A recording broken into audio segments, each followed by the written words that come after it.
Хәерле көн Татарстан, хәерле көн хөрмәтле телевизор караучылар. Бүген сишәмбе 3 октябрь. Студияда сезне мин, Эльза Ахмаджанова сәламлим. Тапшырыбызның иҗат төркеме белән сезгә уңышлы атна, матур көннәр теләп калабыз. Бүген халыкара җәяү йөрү көне билгеләп үтәләр. Бу көнне бөтен дөньядан миллионланган катнашучы бергә актив булыр өчен урамга чыга. Физик активлык һәр яшьтәге кеше өчен дә мөһим. Уртача аэробик активлык физик һәм психик сәламәтлеккә уңай йогынты ясый, тормыш сыйфатын күтәрә. Йөрү финанслар таләп итми, шуңа да аның белән һәркем дә шөгыльләнә ала. Бүген бөтен мәшәкатегезне калдырып, урамда йөреп керү файдага гына булыр. Бүгенге көн тагы кайсы вакыйгалар белән тарихка кергән? Бу турыда алдагы минутта карап китербез. Бүген халыкара алкоголизмга каршы көрәш көне. Бөтен дөнья сәламәтлек саклау оешмасы белдергәнчә, елына 3 миллионнан артык кеше эчкечелектән вафат була.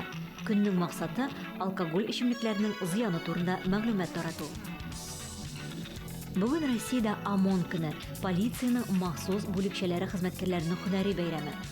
ОМОН хезмәткәрләре бәла-каза булган очракта тәртибе һәм иҗтимагый иминлекне тәэмин итә. Криминаль полиция төркемнәрен һәм ичке эшләр органнарының башка бүлекчәләрен, җинаятьчеләрне, шул исәптән каралганнарны, тоткыннарны азат итү, террорчылык юнәлешендәге җинаятьләрне булдырмау чараларын гамәлгә ашыра. Бөтен дөнья гөмбәчләр көне ел сайын 3 октябрьдә билгеләп үтелә. Дөрес, бу бәйрәм рәсми түгел, ләкин гөмбә җыю белән мавыгучы һәр кеше өчен бу чын бәйрәм. Гөмбәләрнең биологик һәм экологик төрлелеге гаять зур. Якынча бәйләүләр нигезендә җирдә 100-дән 250 меңгә кадәр, ә кайбер чыганакларга караганда гөмбәләрнең миллион ярымга кадәр төре бар. Шушы көннәрдә зур уңыш белән композитор Резда Ахьярованың Ринат Харис либреттосына язылган Иакинов балеты премьерасы булып узды. Муса Җәлил исемендәге опера һәм балет театры сәхнәсендә дөнья күргән милли спектакльнең авторлары, сәхнәгә куючылары белән безнең коллегабыз Кадрия Мирсияпова сөйләшеп кайтты. Татар опера һәм балет театры үзенең премьералары белән горурлана ала. Бу очракта сүз чит ил, рус композиторлары спектакльләр турында түгел, ә милли әсәрләр турында бара. Соңгы 20 ел эчендә бу спектакль 5нче милли премьера. Аларның 4се композитор Резда Ахьяровага һәм шагыйрь Ринат Хариска карый. Аларның иҗади дуслыгы сокландыргыч. Иакинов балеты ике талантлы шәхеснең чираттагы проекты. Николай Яковлевич Бичурин, балетның төп герое Архимандрит Иакинов, реаль тарихи кеше. Казан дини семинариясын тәмамлый, Россиядә Кытайны өйрәнүгә нигез салучы. Пушкин, Вяземский, Брюлов, Глинка, декабристлар белән якыннан аралашкан кеше була. Аның тормышында барысы да була. Шөһрәт казанудан алып билгесезлеккә кадәр. Башта шагыйрь Ринат Харисның, соңыннан композитор Резда Ахьярованың игътибарын нәкъ менә шундый шәхес җәлеп итә дә инде. Бер әсәрнең нигезендә ниндидер бер язмыш ята. Ул әгәр дә кызыклы икән, ул һәр вакыт кызыклы. Менә Чуваш халкының бөек улы Никита Яковлевич Бичурин әнә шундый кешеләрнең берсе. Минем өчен аның чуваш булуы, я татар булуы, урыс булуы, я булмаса башка милләт кешесе булуы мөһим түгел. Минем өчен әнә шушы гыйбрәтле язмышны йөрәгендә йөрткән кеше булуы кадерле. Россия музыка мәдәнияте, дөресрәге балет тарихында либретто нигезенә чын кеше тарихы яткан очракны табу кыен.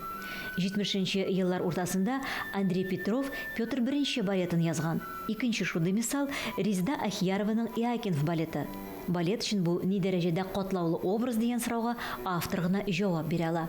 Минем өчен Иакиновны музыкада чагылдыру бердә кыен булмады. Ул минем өчен ниндидер бик кызыклы кеше, бик белемле, бик матур һәм тирән образ. Аның биографиясе бик кызыклы. Аларны чагылдыру миңа бик кызык булды үземә дә. Балет күренешләре Казан, Пекин, Валам, Санкт-Петербург аша уза. Димәк, музыкада төрле планлы. Бу зур 4 музыкаль өлеш төрлелеге белән аерылып торса да, ләкин гаҗәеп рәвештә балетта бер-берсенә үрелеп бара. Казанның шәһәр музыкаль мөхите, биредә ук рухи музыка, Гүзәл Петербург, Матур Пекин, композитор интервьюда Кытай классик һәм халык музыкасын сәгатьләр буе тыңларга туры килүен әйтеп узды.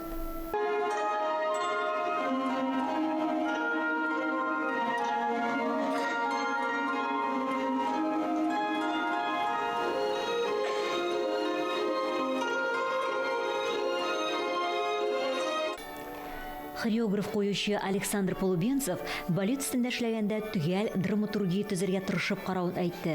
Бу сюжетның үзенчәлекләре белән бәйле.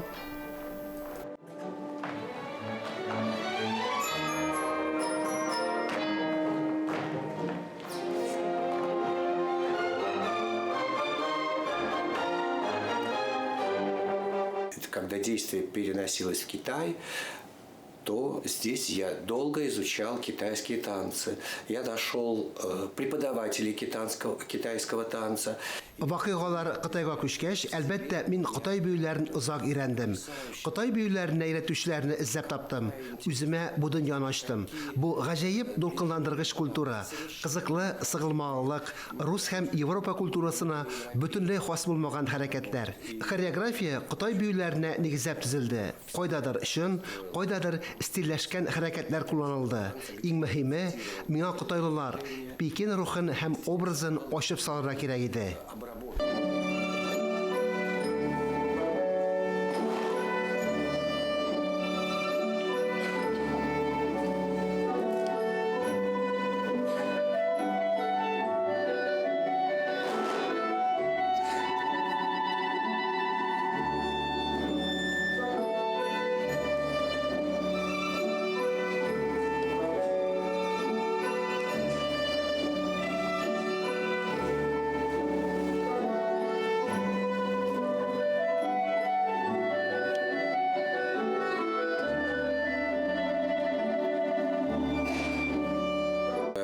Действие происходит в Санкт-Петербурге. Это должен был быть такой светский бал аристократов. Өченче акытта төп вакыйга Санкт-Петербургта бара. Ул аристократларның шундый якты балы булырга тиеш. Ул чактагы модада булган полонез, вальс биюләре. Аристократларның асыл, күркәм, матур образларын тудырырга иде. Бу кызык иде. Спектакльдә шәүләләр, төсверләр бирүче контраст бар. Балетның премьерасы уңышлы узды. Идея һәм музыка буенча спектакль бөтенләй яңа әсәр. Беренче карашка барысы да таныш кебек. Шәһәр көнкүрешләре, рухи әһәннәр, 19 гасырга хас булган бию үрнәкләре, Чайковский оперлары һәм балетлары буенча безгә билгеле булган Кытай музыкасы, хәтта узган гасырның 60-70 елларында Нәҗип Гаяз улы Җиһанов таныштырган Кытай сәнгате. Ләкин без бу балетны яңа дибез, чөнки бу яңа укылыш, яңа яңгыраш. Барысы да 21 гасыр замана күзлеге аша чыгып иҗат ителгән балет. Иякинов балеты авторы, көтіп алынған қадірлі қунағыбыз, композитор Резда ханым Ахиярова студиябызның қунағы. Қайырлы күн, исәміз Резда ханым. Исәмісіз. Спектакль барышында мин сезгә игътибар белән карадым, һәм сезнең йөзегездән елмаю китмәде. Мин үземә шундый нәтиҗә ясадым. Сез димәк, премьердан канәгать калдыгыз дип. Канәгать булдыгызмы? Әлбәттә, мин канәгать булдым, чөнки бу зур эш. Безнең тамашачыларга килеп җитте һәм алар шатланып кабул иттеләр. Шуңа күрә мин үзем дә шатландым. Менә шундый сүзләр йөри, сез әлеге балет өстендә бер 10 еллап элек эшли башлагансыз икән. Дөрес булмаса әйтерсез, әйе. Инде аннан соң Сөембикә операсының премьерасы да булды. Балет ни өчендер менә хәзер генә чыкты. Дөресме бу? Алтын Урда балетының сюжетін izlәгәндә, безгә миңа Ринат Харис төрле сюжетлар тәкъдим итте. Алар арасында Якинов турында сюжет бар иде. Әмма ләкин ул вакытта мин сайлап алдым Алтын Урданы һәм безнең театрда шулай сайлап алды. Ә инде бу шәхес турында мин китаплар укыдым. Гел аның турында культура каналы буенча документаль фильмлар, төрле материаллар укып бардым. Ничектер бу шәхес мине гел кызыксындырды. Ниндидер серле шәхес ул.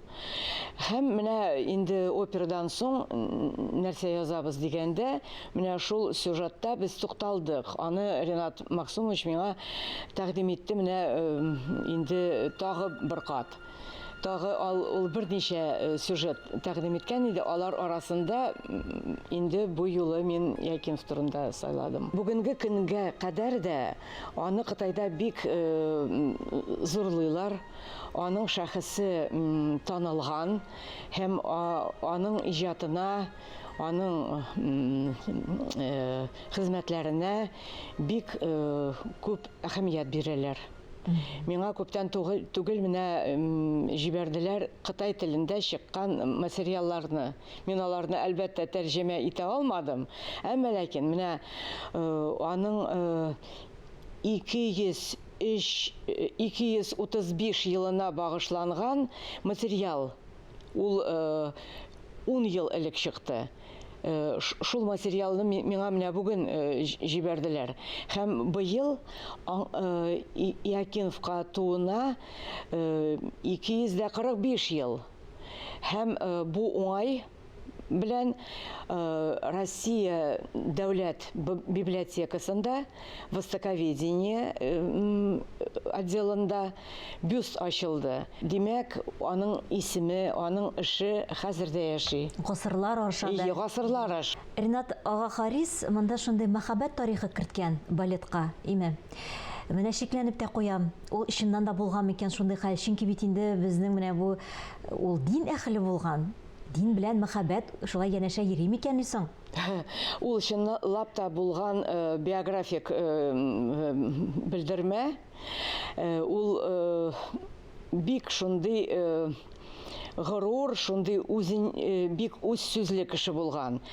Һәм ул әлбәттә ул монах булса да, аның тормышында андый вакыйга булган. 9-нчы миссияны җитәкләде һәм анда бик озак еллар архимандрит булып эшләде. Шул вакытта ул Кытайга Кытай телен өйрәнде. Бик белемле кеше булып кайтты. Бүтән миссиялардан соң дин вәкилләре телне белмичә дә кайтканнар иде.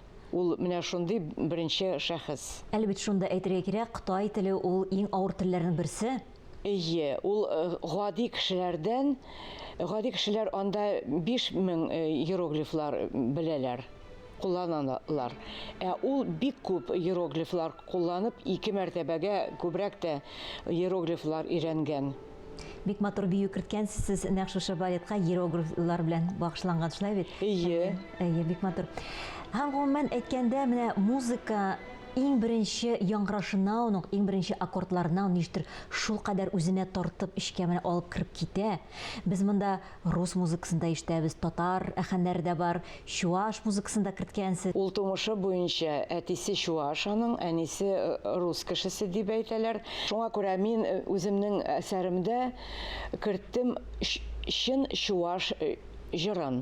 Ул безнең менә миңа әйтте Ринат абый, безнең туган тел кебек, аларның җыры Алран Кайми дип атала ул. Ул аларның гимны кебек. Мин ул мотивны керттем, ул лейтмотив, балачак лейтмотивы булып минем чагылы минем балетымда.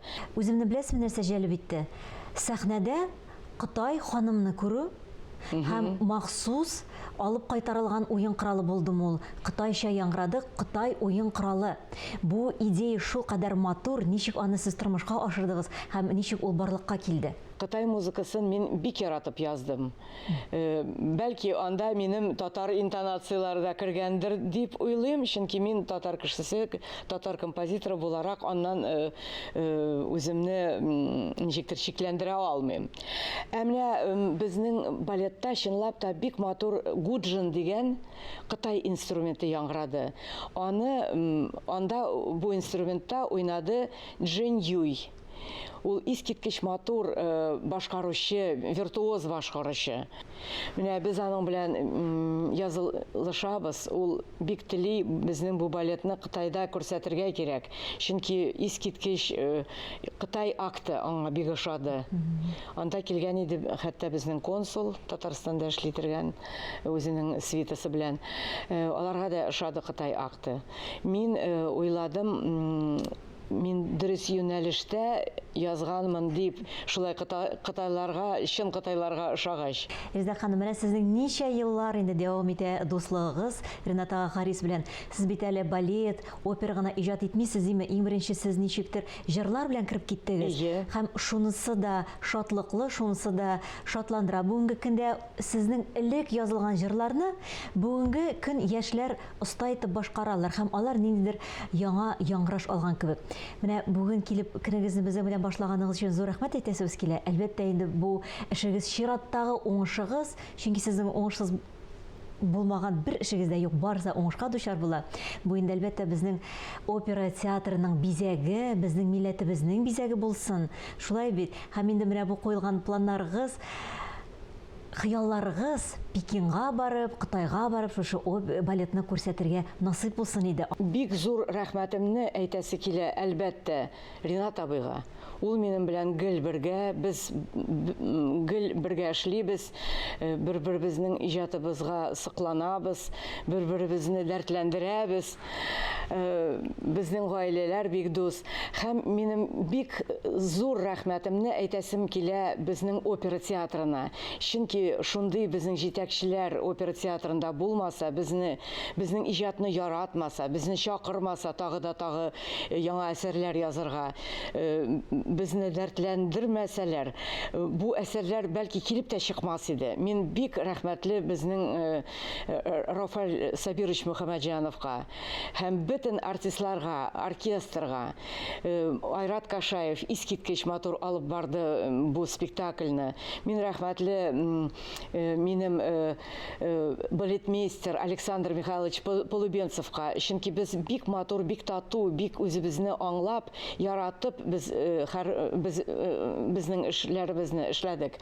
Һәм Окунев Вячеславка, безнең художникка, костюмлар иҗатчысына мин бик рәхмәтле. Менә шулай дус тату эшләгәнгә эшегез дә бик уңышлы килеп чыккан инде сезнең. Шулайдыр дип мин шулай дип уйлыйм һәм ышанам, киләчәктә дә Алла бирсә яңа әсәрләр әле булыр дип. Шулай булсын. Көнегез матур үтсен, бик зур рәхмәт сезгә. Бик зур рәхмәт, Эльза. Тапшыруыбызны Резда Ахиярова иҗат иткән матур җырларының берсе белән тәмамлыйбыз. Бүгенге көн матур хәбәрләрне алып килсен. Исән, имин булыгыз.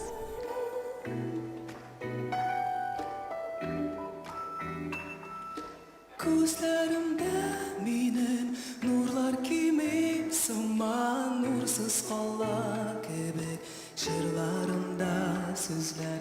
Әй сөеклем синең, хисең минем өчен әле һаман зәңгәр томан.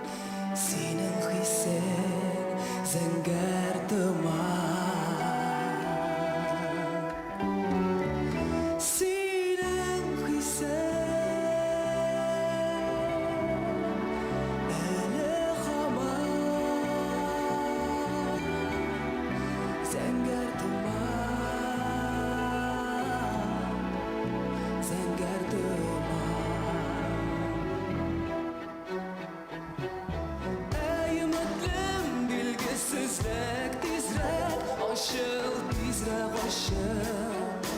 Tizrek bizler